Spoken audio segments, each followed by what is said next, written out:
Behind Louis Armstrong's career, success, and fame, there was tragedy. The man nicknamed Pops and Satchmo didn't have an easy life by any stretch of the imagination, and even as he was taking the stage and wowing fans, he struggled. Here's the tragic real-life story of Louis Armstrong.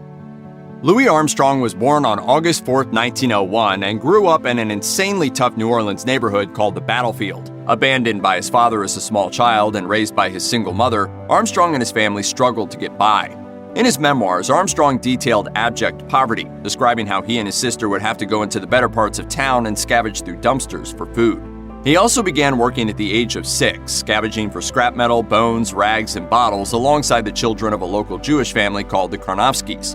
And at night, he made other rounds through the red light district selling buckets of coal. But the Karnofskys provided a rare ray of light in his young life, regularly invited him to dinner and treating him with kindness. According to history, as an adult, Armstrong regularly wore a Star of David in tribute to the Jewish family who had welcomed him into their home and their lives. Just how and when Armstrong began playing the trumpet is a matter of some debate. He often cited a stint in a juvenile detention center at age 11 as the start of his love of music, as the band director took Armstrong under his wing and gave him his first cornet. But Armstrong also wrote in his memoir that his first performances were much earlier, blowing a tin horn to attract customers to the Karnofskys' peddler wagon. Whatever the case, music soon proved to be his ticket to a better life, but not an easier one. The Mob Museum says that Prohibition, jazz, and the mob all went hand in hand. The Mafia owned the clubs and made sure there was booze, and jazz musicians provided the perfect musical accompaniment to the evening's revelries. Armstrong did his best to stay away from mob establishments, but the mob had different ideas. According to biographer Terry Teachout, in 1931, a mobster named Frankie Foster pulled a gun on Armstrong in Chicago and told him to play a gig the next day in New York. Armstrong ultimately fled to Europe to escape problems with the mob, but when he finally returned, he ultimately threw in with Joe Glazer, who ran nightclubs for Al Capone. What developed was a mutually beneficial relationship. Glazer protected Armstrong, and Armstrong packed the house. Another reason Armstrong went to Europe may have been his trouble with the law in the Jim Crow South. In 1931, he was arrested for sitting next to a white woman on a bus, even though that woman was the wife of his manager.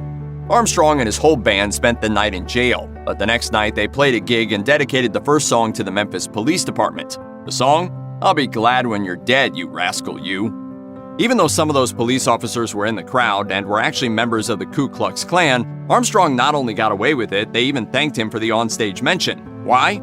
Well, Armstrong had a trick to disarm racists. He always made sure to play a particular song called "When It's Sleepy Time Down South," which was a romanticized anthem to the days of the slave-owning South.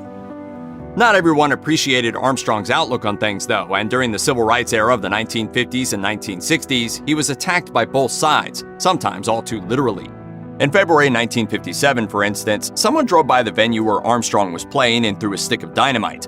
It caused an explosion so loud some people heard it 5 miles away, but Armstrong was unharmed and unfazed. He later told reporters, "The horn don't dig those race troubles."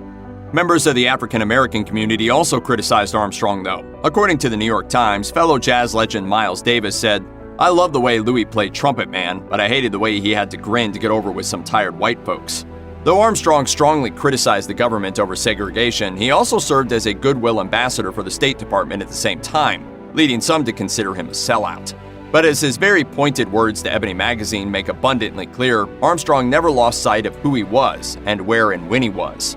He also took a stand towards equality and integration when he refused to perform in his birthplace of New Orleans after they passed a law in 1955 banning integrated bands. He told Ebony, "I can't even play in my own hometown because I've got white cats in the band. All I'd have to do is take all colored cats down there and I could make $1 million, but to hell with the money. If we can't play down there like we play everywhere else we go, we don't play. If my people don't dig me the way I am, I'm sorry." According to history, Armstrong played the horn with such force that he regularly split his lips open and had to use a special cream to protect them.